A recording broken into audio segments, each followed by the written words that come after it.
So repeat after me, folks. I was created on purpose for a purpose.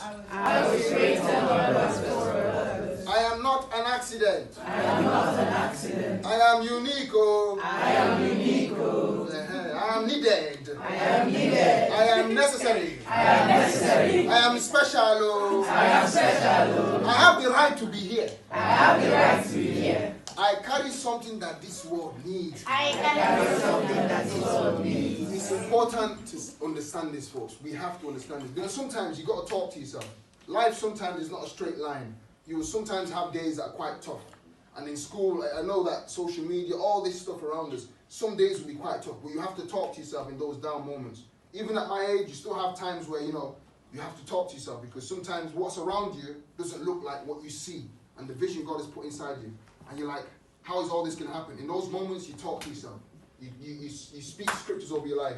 You tell yourself that you're great. You look in the mirror and you count your blessings. The same God that has brought you through what He's brought you through is going to take you to where you're going. Amen? Amen. Amen.